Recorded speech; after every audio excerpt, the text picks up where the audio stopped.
Welcome to this new event organized by the Global Supply Chain Council. My name is Max Henry. I'm going to be your host and your moderator for this discussion today.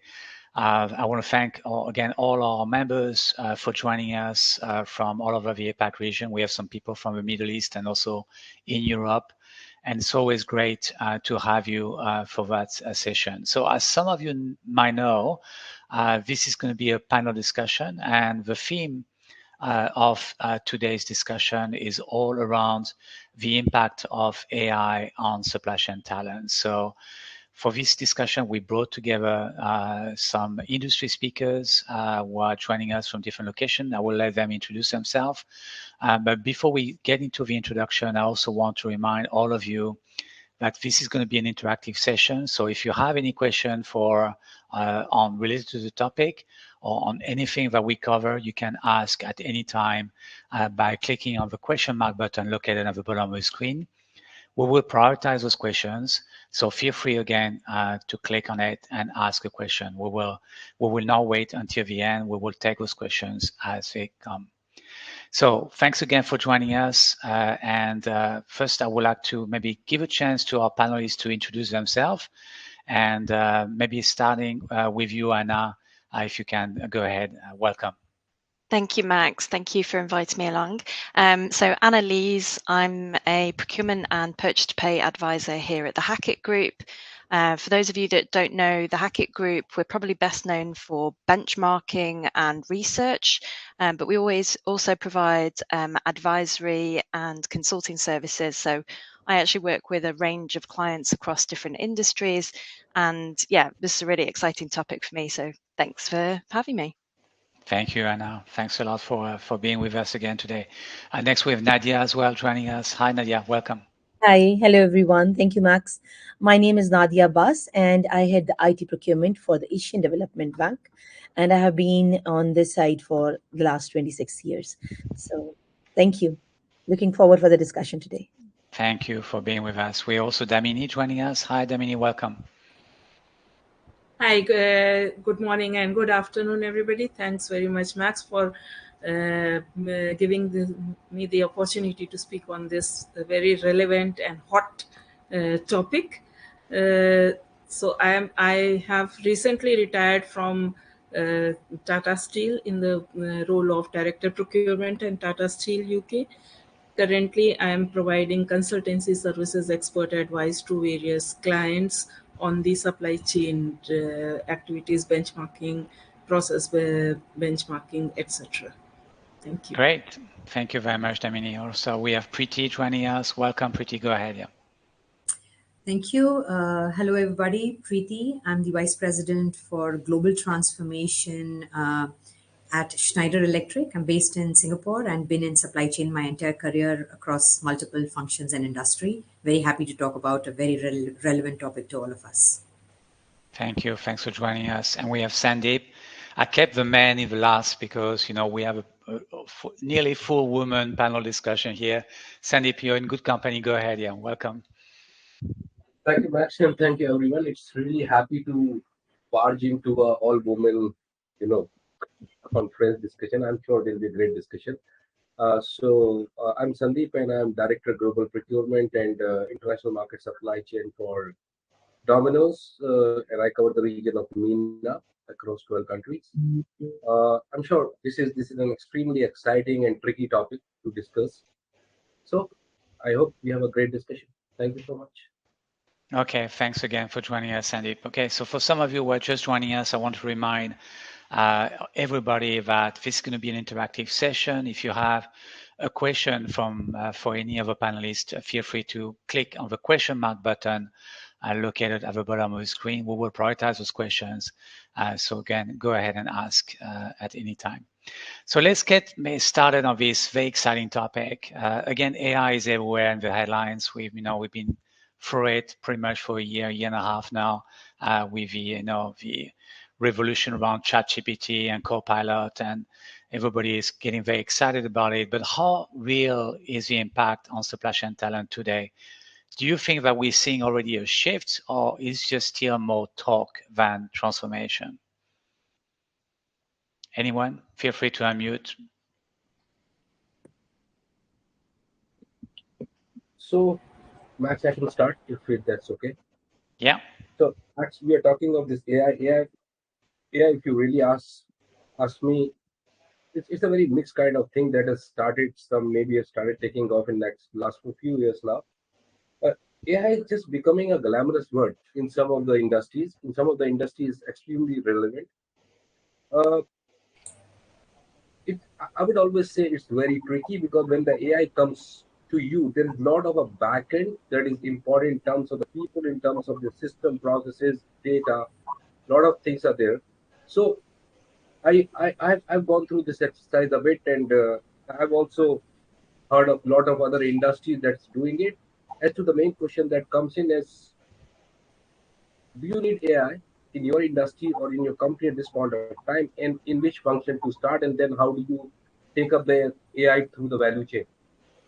So AI cannot be done. That's my thinking or my perspective, that AI cannot be done as a whole in the system, that you take AI and just put somewhere in the system. It has to start at one point in the system and then grow across the value chain, because it needs a lot of other activities, including human skilling. It needs data. It needs a lot of changes in the systems and processes, which sometimes become a very difficult thing to just do everything at the same point of time, and just it becomes a chaos. So that's just a perspective Thank from you. Thanks a lot, Sandeep. Yeah, Damini, yeah. And afterward, I've got Nadia to react. Yeah. Thank you. Thank you. Yes, Max, it is very much real, and it has been happening, as Sandeep said, that for quite some time, more than 10, 15 years, it has been happening, but the speed, the rate at which it was happening was probably very small, so it was not noticed. But the automation of non-value add small repetitive kind of work has been happening for quite some time now. The with the advent of the with the uh, increased disruptions in the supply chain, probably AI has taken a center stage where it is able to provide us with the very quick data crunching, providing us with the analytics, with the kind of inputs which we are providing, and which helps the managers in making the quick decisions. So it has now taken a center stage. It and it is very rapid. The speed at which it is taking the center stage, it has taken the center stage, is quite phenomenal. Thank you. Yeah. Yes, thanks, Max. I think a very important question, but realistically, as Damini also said, it has already started. It's now how we are at the next stage of measuring how the adoption is working actually. So very much real. Now, whichever room you enter, either it's a conference, a summit, a board of directors, executive meetings, everything is there is always a subject a on AI. 2 years back it was more on ESG, and now, and that was running with quite a fast speed. Now the AI is the most known and most spoken about terminology. I would say in a technical term, AI is the new UI, which is the user interface for the users. It's easy to adapt. It's easy to ask the questions. It does not let it avoids them to hover over the systems here and there. So they are embedding. They are learning. Even from our leadership, we have been asked to embed everything we do in part of AI. The projects or the procurements we are doing, we have been told that in all the system procurements that you are having, there should be some part of the AI, which means either they adopt it now or they adopt it at a later stage once the implementation has completed, and an AI on top of it. There has to be this capability and the expandability of the systems, which is the AI itself. So again, we have seen a lot of increase in the additional roles which are specific to digitization, and on top of it, an AI. So everyone is talking in the whole organization as AI itself. And like I was sharing backstage with you, now the conferences are only discussing around AI itself. Yeah. Thank you. Yeah. Thank you. All right, Anna and Preeti, after maybe let's stay more focused on around the context of supply chain, talent and workforce. Yeah, Anna, what's your view on this? Yeah. Yeah, maybe to give a bit of an example. So we ran a survey about 3 months ago at the Hackett Group on talent and skills going forward. So what do people think the new talents or the new roles and the new skills will be of the future? And it was really interesting because obviously AI stood out as a massive increase, and that's how people perceive the direction of travel going. So with specific roles, for example, AI and chatbot trainer, which probably a role that we didn't even have or had heard of 12 months ago, and data analytics leads, they're likely to increase by 70%. That's what people told us. Reversely, more operational and tactical roles are likely to decrease by about 20 or 30%. And then just the final point, interestingly, the whole piece around change management is seen as really important because we might expect these new roles and we might need these new skills, but actually, how do we manage that change internally within the organization, with our suppliers, and also with our stakeholders? Nadia, you mentioned leadership. How do we manage that transition? So that's equally as important, I think. Yeah, number of interesting topics. We will cover some of them a little bit later in the discussion. Yeah, Preeti, what's your take on this? Yeah. No, so absolutely quite agree. No doubt to say that whether it's real or not. So if we all read newspapers, not just limited to, like Nadia said, boardroom conversations. If we read the daily newspapers, again, global stats. If we look at it, and I was just reading this morning to say that July, we are just 2 weeks into August, but July has been the worst month for jobs in 2025 as compared to a year before, right? And it was quite interesting. In US alone, it said that about 140% there were job cuts in 2024 versus last year, and out of which 16% was AI related to AI adoption. So absolutely, and this is just one point in time. I'm not going to bore the whole audience with a lot of stats around it, but it's absolutely real. It's part of our day-to-day making, and job cuts are just one part of it, and we see that day in day out. But even if you look at in education and how it has evolved, I think there are multiple facets where we are seeing AI having a big impact on supply chain talent. Yeah. That's interesting. So let's talk a bit more specifically about which roles or function might be, disrupted, impacted, or maybe in some are completely replaced by AI or AI agents. What do you think? What do you think are the roles or function that are going to be the most hit or the most at risk by AI or Gen AI, or especially all those agents that everybody's talking about? And I know that agents are still very busy. There are studies now saying that agents don't always work very well, and you cannot go too fast with them. But what's your take on this? Which functional roles do you think are going to be the most impacted? Yeah, Nadia. So Yeah, maybe I can. Yeah, sorry. yeah. Uh, Okay, Preeti. Yeah, go ahead. Okay, all right, very quickly. So I think since I was in the groove of talking about it, I would say some very common ones are, if we talk about data entry, we talk about the customer facing role. These are the very obvious ones that we see. It's not even a whether, right? We already see them being very well replaced with an AI agent, Gen AI, agentic AI type of roles. But that said, I would like to just have a different perspective shared here to say that irrespective of role, I believe any role in the supply chain, if we are not in that role or in the capacity, is not able to cooperate with digital tools like AI, that will be at risk, right? So it's absolute must in terms of how every role in the supply chain or function is able to cooperate with digital tools like AI. Yeah, and you bring an interesting point. Sometimes people don't have the skills or technical skills to interact with those tools, so they need to be trained and reskill as well, right? So we'll talk about it later about this. Yeah, Nadia. Yeah, just a very quick one. Max, from my stand, what I see, the roles which we are more being replaced or more are going to face the cut is the are the administrative roles. The AI does a perfect job of doing the minutes of the meeting. It can organize the schedule, the calendar.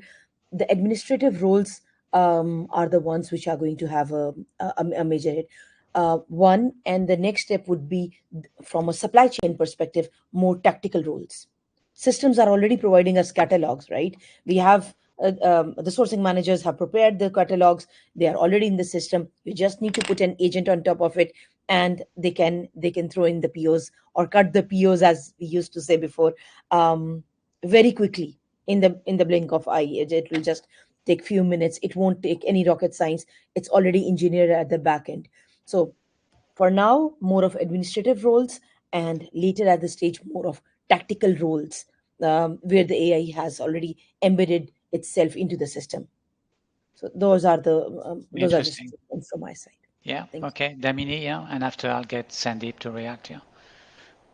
Yeah, so the impact, the risk, the roles which are at risk, this can be classified in two parts. One is the direct risk, and the second one is the indirect risk. Now, when we talk about the direct risk, if the roles or the tasks which are very repetitive, which can be very well classified through an SOP and are transactional in nature, they are already being replaced by AI.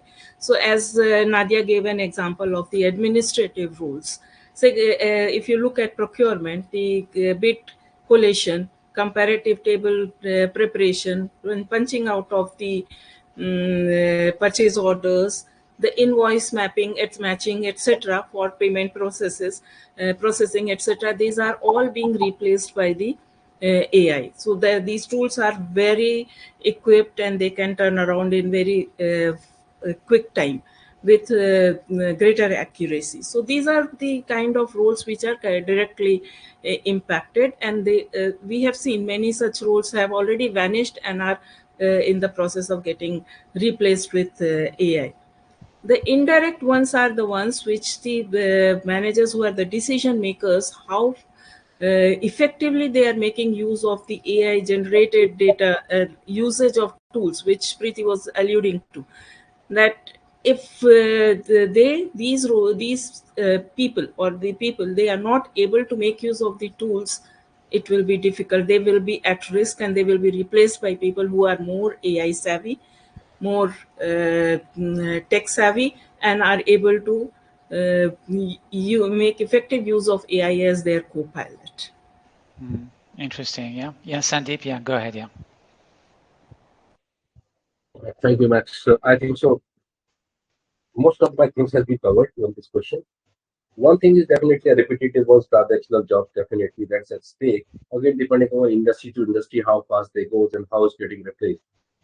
The only thing is, this point of time when you talk about typical strategy and tactical roles, we had data before. We had kind of a data consolidation and analytics, templates or dashboards with Power BI, Lexers of the world before also. Okay. Now with such a advanced data coming in, do you have people or do you have managers to really understand the advanced data and how to really keep it for the competitive advantage? That's one of the important part of it. Okay. Because data can be read in multiple ways. Multiple ways. The same chart can be read in multiple ways. Okay. The second thing that comes to my mind is basically, is your industry has enough data to cover up this kind of AI function? AI function is available, but AI function needs a correct data. If you don't have a correct data, the AI function is not going to work. At one point of time, we used to talk about ERP, we used to talk about SAP, and we used to say garbage in, garbage out. And I've seen this happening to ERP many times. Okay? So if you don't have a correct data, the system is learning out of your system and out of a human being. So AI is learning out of whom? Out of your data and out of the human being, which is trying to put in, and then it is trying to take multiple variables into consideration to come on an inference. So that's an important part of you. So at that time, will the job go? or will the job be replaced? Maybe not. It will come. It will somebody else will come with a higher skills to manage that thing. The job will not be replaced. It will have a different kind of job descriptions to work on. Thank Yeah. you. Yeah, it makes sense. Yeah. Anna, Preeti, what's your take on this? Yeah. Yeah, I would just echo what Sandeep was saying. You know, as we have talked about the tactical and those operational roles maybe decreasing, we're actually seeing much more of an opportunity to be more strategic.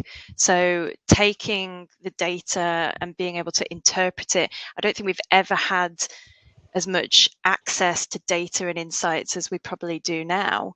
But the key is being able to interpret that data and having people within the function that can understand the data that they've been given, how to make informed decisions based on that data, and use that data kind of going forward. That's kind of what we're seeing, and it's allowing people to be a lot more strategic in their roles as well. Okay. Preeti, So, do you and have I it? just, Yep, I'm sorry, Sandeep. Yeah. and I just want to add on one thing. With the very complex system, sophisticated systems, with a very high analytical skills on the data in terms of the system, the the world is getting also very, very volatile. The businesses is getting very complicated now, and the businesses is not only linked to at one point of time to raw materials, back-end strategy, pricing. It is also linked to a high geopolitical conditions, which today also AI is learning. AI has not learned what has happened in last 6 months in this world. So, that's how it is. So AI is also going to learn systematically, but every 3 months a new thing is coming up which has never happened in this world. I'm talking of tariffs, I'm talking of wars, I'm talking of geopolitical issues, uh, currency devaluation. It's like a different number. We are learning a whole lot of new supply chain. Thank you. You're right. You're right. Yeah. Nobody knows exactly what might come out from a discussion tomorrow, for example, between Trump and Putin, right? So, and the impact on supply chain. So, AI cannot predict what's going to come out from this. Pretty, yeah. What's your take on this? Yeah. No, look, I think well said. I think if I were to kind of bring it all home, is the key is that how we are able to effectively operate with AI in its core. And I think we did talk about the whole predictive analytics and actionable insights specific for supply chain. If we were to give specific examples of where this AI is really enhancing it to the next level, is in predictive analytics, right? Is also another example would be how better we are able to do demand sensing capabilities, right? How automation is embedded across every node in supply chain, which I think, as Sandeep said, you're taking away the all repetitive, redundant tasks, and preventive maintenance is another part, right? So a lot of, I would say, practical uses where it is enhancing it to next level, but putting AI in the core, right? So, and absolutely very well, some of the great points said that it's a data hungry technology, right? So, yeah. Yeah. Thank you. All right. Okay. So we got some questions already, and let me maybe take them as they come because some questions already relate to some of the things we discussed. Maybe I'll take this one. This is a question from Yanisa, who's asking, what's the best way to train non-technical people to use AI in supply chain? Yeah, so that's a good topic. Obviously, we talk about all those tools, all those agents, but you need to know how to interact with them. And it's not always easy. Prompting, for example, it's an art. So what's your take on this? What do you think is the best way to train non-technical people to use those AI tools? Yeah. Anybody? Yeah, pretty. Go on then. Nadia, go ahead, Nadia, please go ahead. Okay. Anyone? I think this is a very good question. These non-technical people must be doing something in their own job. They must be having one certain subject that they are working on. Let them explore, throw them in, let them. Nothing is going to break through. They need to experiment themselves. And later they have to own it. So they have to take the initiative to touch it. It's not something like a mandated kind of an approach which will work magic.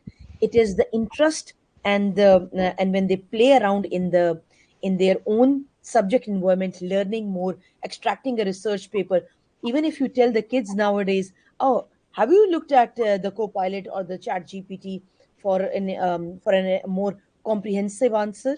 And they go back and say, oh, there is a lot. Okay, there is a lot. You put it in your words and then you put it there. So in every subject, in every industry, whoever all those non-technical people who have not been not tech savvy, AI is not a for technical people only. It is for the people, for the normal people like us, to put a query in the system, or and while we put the cell in the system, we are unconsciously actually training the AI. So it's a very interesting story that we build around it. That use it, ask questions, ask dumb questions. My friends tell me, oh, we have been putting this into the Chat GPT, into the in the Copilot. We make it angry, we make it frustrated, and then it says. So they have to experiment. It's just a query that they are putting in. I think people have started taking it more of a hype and a buzzword, but it's just like you question someone, you're questioning someone face to face, or you ask your boss about something, how to do it. Go ask the AI, it will give you somewhere something. So we have to break that mindset. They have to break the ice that Okay. it's something which is coming on a bubble, which is hovering on top of them, and it's going to splash. So Okay. Yeah. Cool. Yeah. Damini, Pretty, and then maybe after Sandeep. Yeah. Yeah. Yeah, so Max, my take on this is that because as you are specifically talking about the non-technical people, they will certainly come with a kind of a mental block that AI is something which is very highly technical, and I'm not up to it. So my suggestion would be that we put them in an environment to play around with AI, which is not related to their work area. See, for example, Google search, when it came, not many people were knowing about it, but now it has become an integral part of people's life. Everybody is having an smartphone, and they are day in, day out into these kind of search activities. Put them into some kind of such social activities where they play around with AI, they understand what AI does for them, then introduce them back into their work area where they can talk to AI for any kind of support. If they are from the maintenance side, they can talk about what is the best practice in this kind of maintenance. Say, for example, for the lubrication, what is the best practice in frequency of lubrication of a certain kind of application, etc. That will break away the my mental block, and then adoption will become very high. Okay. Yeah. Pretty, maybe. Go Sure. first. Yeah. So yeah, I would answer it, and I'll give an example in my context. But I would answer to say that it is very important to understand what is the intended use of AI, right? I don't believe we need to use AI for the sake of AI, right? So it's, see, getting to know literacy is one thing, but if you're talking about business users, really getting benefit out of use of AI. So if it's a non-technical person, let's assume it's a business user and wanting to use AI, right? So I'll give a quick example. We talk about data science where we are building different AI models, whether it's for inventory optimization, whether it is for demand sensing ability, and so on. The actual user would not care how the model is built. What a user or a non technical person should know is how to decipher and understand the outcome of that model in the business context the person is in. And I believe, probably training in that aspect, it'll be much more useful for that person to then say, is it making the life better, is it bringing in productivity and efficiency. So it's very important to see, to understand what is the intended use and what need we are trying to serve here. Yeah. Okay. All right. Cool. I have just one point. Sorry, Max, in this. So, Max, previously, if you just see 15 years back, when I used to take an interview for an analyst, or I take an interview for somebody who's come into planning, supply planning, demand planning, we used to ask them formulas, how it works, how it's put in Excel, and he will tell us the formula as to how the forward forecasting is going to work, what is the linear correction he has to do, what is the confidence level. And today, you don't need anything. what is input and what is output. So do you need technical people at all? Absolutely not. Mind is not working at all.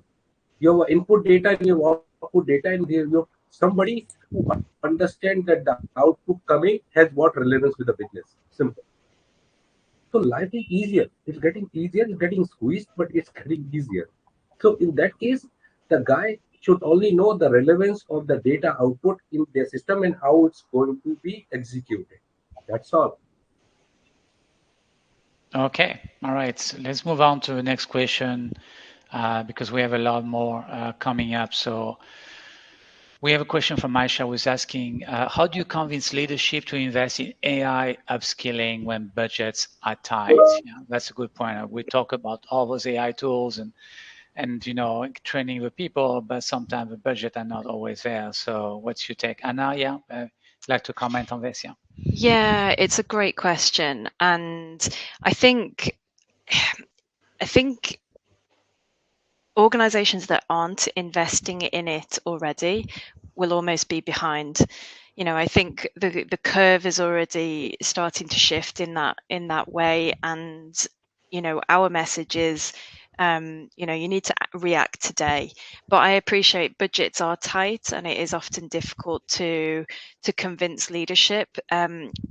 When we work with companies, we're seeing that those leading organizations invest twice as much in learning and development hours per FTE than their peers. So there's a real benefit that organizations are seeing from the learning and development side. And I would say that supporting the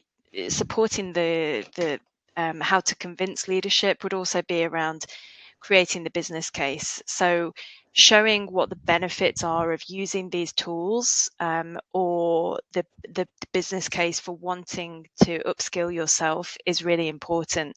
So having an understanding of how much more efficient you would be in your particular role if you had more training on prompt engineering or how to write better prompts, for example, is one way of doing that.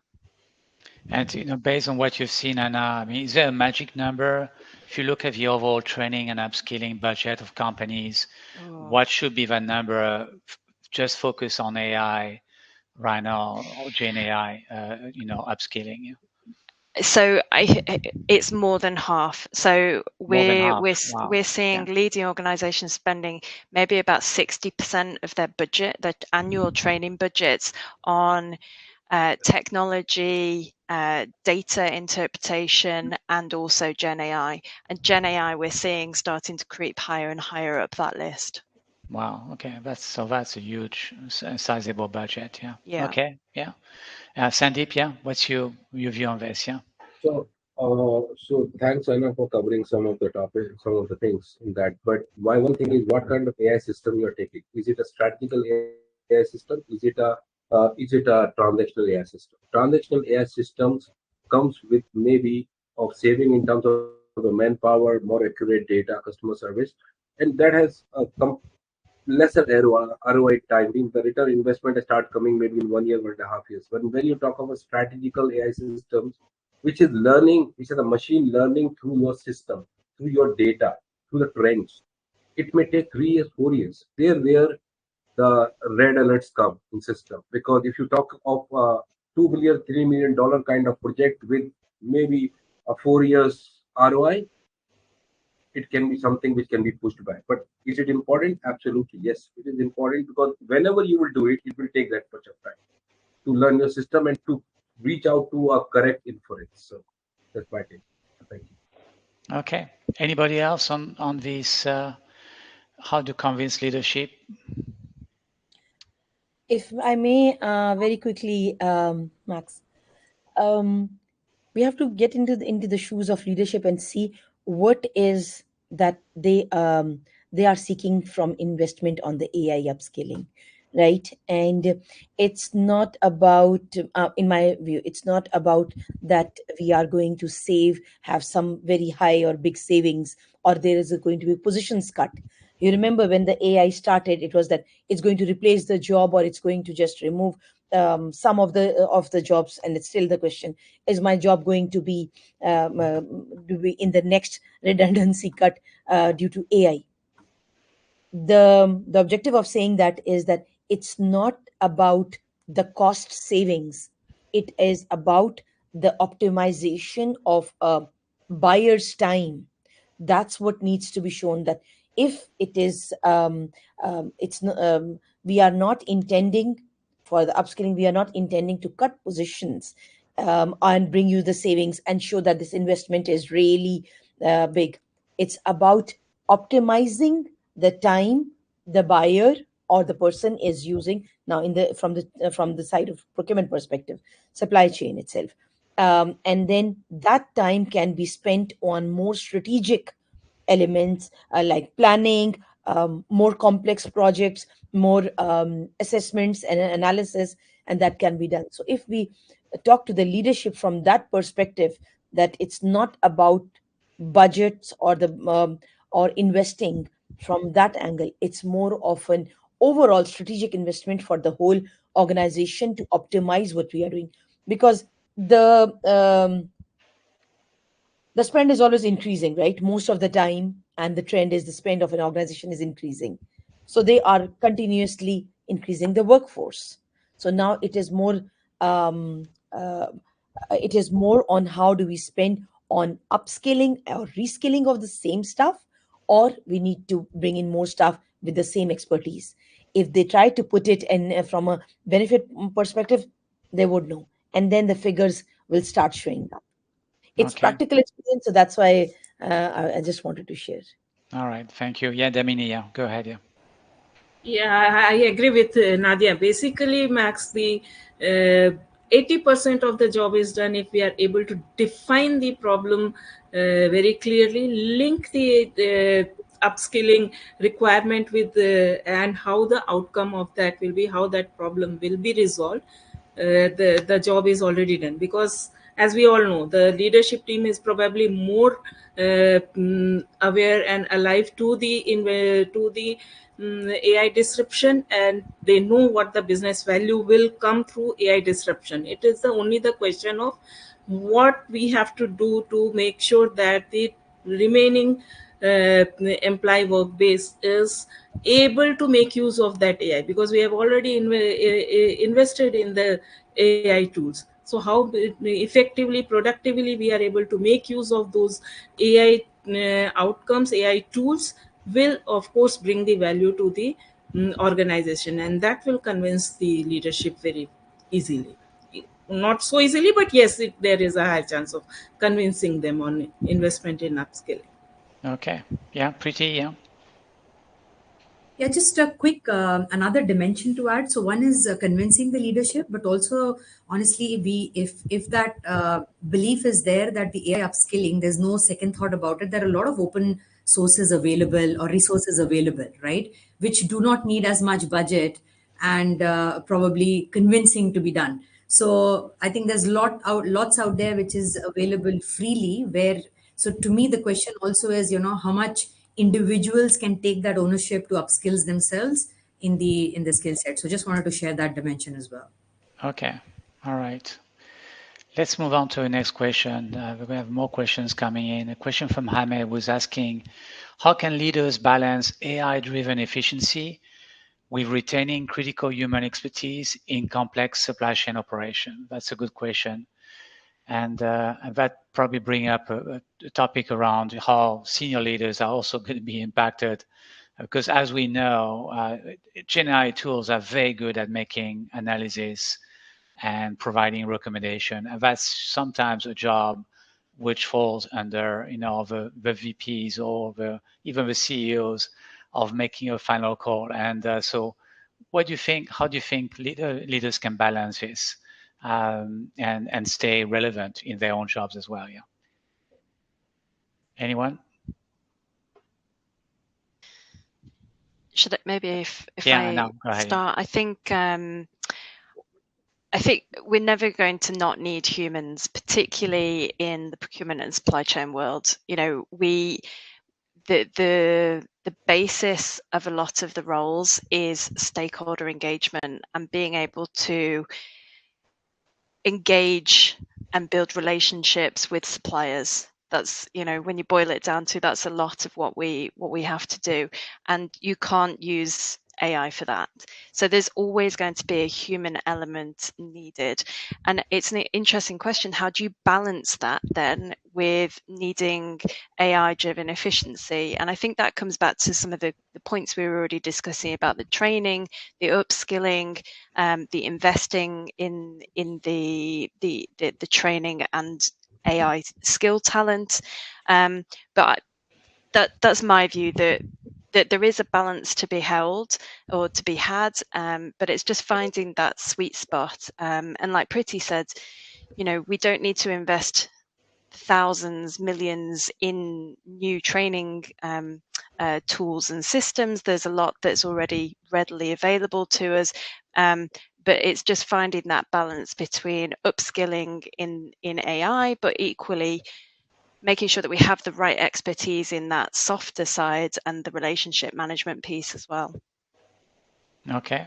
Yeah. Anybody else? Yeah, Damini. Yeah. Yeah, so the supply chain is a very cross-functional. If you look at end-to-end supply chain, it is a very cross-functional process where multiple, not only the suppliers, but other suppliers and logistic providers, but other stakeholders are also involved. Here, that means what Anna is saying, that the human interactions take more space than the transactional work. Transactional work, suppose it has been taken care of by AI, but still there will be decision making, which is which will be mostly impacted by the volatility of the current supply chain scenario, be it any kind of geographical disruption, geopolitical disruptions, or any kind of trade practice disruptions, etc., where human intervention will be required, because AI will not be able to take care of all these immediately. It may learn later on to as an input, but no such two events will be similar in nature. Similarly, Okay. when you talk about the relationship management, it is relationship will cannot be built through a faceless interaction. It has to be there are emotions involved. No two human beings are similar in their thoughts and in their nature, and so when the relationship has to be built up, it has to be done on a face to face and face to face basis, direct relation. So these are the kind of roles which will still be required, but maybe they are aided by their co-pilot, that is AI, in terms of the data crunching and forecasting, etc. And similarly, the leadership is also not immune to this change. They will also, their roles are also going through the changes. It is not like, for example, any operational decision which has to be taken, it is more on a data driven forecast rather than on the based on the experience or gut feeling. Similarly, when it comes to the compliance, they are responsible to make sure that all the whatever AI does is compliant to all kind of legal, trade rules, the ESG rules, etc. Because they are the people who have to give the confidence and assurance to their boards that AI Yeah. is compliant to all the requirements. So these are a few things which the leadership will have to balance. Okay. Thank you, Damini. Anybody else? Just unmute and I'll know. Yeah, Priti. Yeah. No, I totally agree. I mean, absolutely very happy to hear the comments, right? That I'm also a firm believer that no matter what we do, the value that human brings in, that is not going to be replaced, right? But I was on a Gartner leaders call this morning, and just wanted to share something related to that, what they were sharing was that if we look at the future, what are the CEOs or the chief supply chain officers, what are the top 5 traits, right, which kind of relates to this question of the future. And the two that struck out to me was cross departmental or functional collaboration and leveraging technology. So if you can see, the words itself speak how much of that human element is very much in the center of AI, right? So it's a collaboration piece, but also the fact it's not purely talking about skilling. It's how well humans can leverage the technology. Today's AI, tomorrow it's going to be something else. It has evolved overall. So Yeah, and the big question again is if you're looking at, supply chain leaders, CPOs, chief supply chain officer, those people have 30, 40 years experience, on the ground, worldwide operations, and do they have a character? Do they have a personality and the skills to deal with those AI agents and everything? That's a big question. Sometimes they can be a bit old school and manage a team in like they've done for the past 25 years. And if you bring those new tools and new technology to them, they might have a hard time, right? So that's a big question. Yeah. Yeah, Sandeep. Yeah, or Nadia. So, Max, I was just only one thing. I was in one of the And that was not conferences where If I was not against you, Sandeep, I'm sorry. I was not referring to you when I was made that comment. Just to make it clear. so I understand. Thanks. So, I was one of the conferences, and there was a survey. They said that if you have $100 million project, would you be totally giving it to the AI to take the decision making, starting from the business cases all across the thing? 92% people said no. So, what is the meaning of that? I'm talking of today. I don't know tomorrow. I don't think so. Anybody of us know tomorrow. Okay, that how fast it's going to change. But in today's scenario, absolutely not. Because a lot of their things are there which AI has not learned till now. Because it's like augmented realities, and the AI still has to learn it. I've seen it myself where AI is giving us such some kind of decision for tenders for other things, which was not true because AI has not learned that trend of current situation that is happening now. And I don't know, it's our business, maybe other businesses also, where the situation over last 3 years has dramatically changed. Dramatically is a small word, maybe I'm saying. So, and this is not linked to the, we were used to talk of commodity pricing, commodity trend based on global warming situation. Commodity trend today is totally based on geopolitical situation now. And geopolitical situation is extremely volatile. I don't forget that 5 days of Mr. Trump when he was making decision and every day he was pouring 40% plus tariff on China and how the businesses was reacting to it. Yeah. So so as of now, no, tomorrow at one point of time, maybe. What is the percentage? The time will tell. Okay. All right. Nadia? Um, I would like to the very interesting angle which Sandeep brings into these things in perspective. For example, if you say, "Am I giving my whole supply chain to AI to make decisions?" Of course not. They are not ready. It's not ready yet. But what I see is the real opportunity is lying in building the human and the AI partnership. That's why the co-pilot is called co-pilot and it's not called pilot, because it's not driving, it's assisting the pilot. So they are agents for us now. Nowadays I've heard everyone saying digital assistants. AI is a digital assistant, it's not an officer. And therefore very clear picture is there that depending on the business and how we run our supply chains, how do we partner with it. What is happening on the three-way match when we are doing invoicing three-way match for goods? Very simple straightforward process. Not the, you don't need to touch the system, you don't need to do anything, it has already been planned. This is also one version or a one step down version of AI. Later you will program it and it will run on itself. Right now you push the button and it runs. So we have come through a whole transformation journey, and this journey is going to continue until we get there or we are ready to do so. Teams where the machines handle so it's a team. So teams where the machines will handle the complexity of the tactical work, and people who's going to handle the context, the ethics, the strategy. So for me, that's the nutshell of this discussion.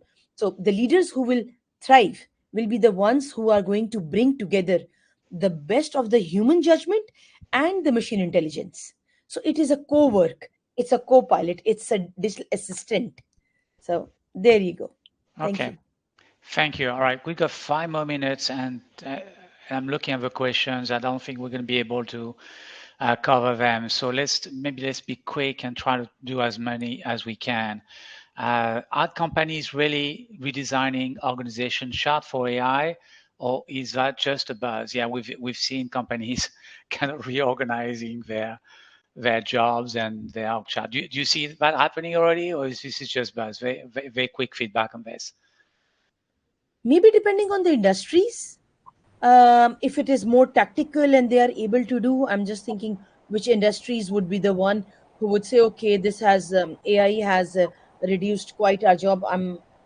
Excuse me if it says in translation or more interpretation or more of an admin jobs that we were talking about. But I don't think, to my knowledge, that it has been so drastically implemented that the redesigning is going to take place. Because management and the leadership teams are also very conscious of sending that message to the organization Yeah. on how they are going to redesign only based on AI. More jobs coming, yes. More digitally skilled people coming, yes. But removing and completely organizing, maybe not as much. Not yet. Yeah, Damini, and then Pretty after. Yeah. Yeah. So the job descriptions are certainly getting changed because there is that tech savviness, the AI, understanding AI capabilities and interpretation. All those are becoming digital intelligence, digital savvy roles. Each and every existing roles need to be that, so need to have that kind of intelligence. So in the job description, yes, it is coming, it is happening. One area where I have experienced the organization have undergone changes is, at least in some of the industries, is the data analysis. So earlier, in earlier days, data analysis was considered as a part of IT department. So they do the data analysis and give it back to us. But now every function, every sub process has a requirement of data analysis. So the existing rules are getting revised accordingly. Okay. As far as major engineering is concerned, I don't think we are there yet. Not yet. Okay, Pretty, yeah, quickly. Yeah, I do believe that there is some amount of reorganization that has happened and redesign that has happened. An example that I've seen within our organizations and others are that, you have AI hubs within the organizations which are focusing on AI, and they kind of centralize the AI use case and they bring in that data science capability. But there's also a centralization, but there's also decentralization where some amount of AI is in the functions. So I do believe that there is some amount of organizational change that has happened with AI coming in. Okay. We got 2 more minutes before we wrap up. Maybe I'll finish up with this question, and I'm sorry for the others. We'll do another session on that topic, so no worries. We can continue the discussion later on.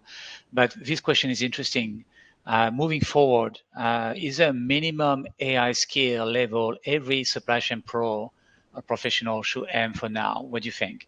What should be the required skills for any people in supply chain, logistic, or procurement moving forward, especially in the coming, end of this year, second part of this year, and then moving in 2026? Yeah.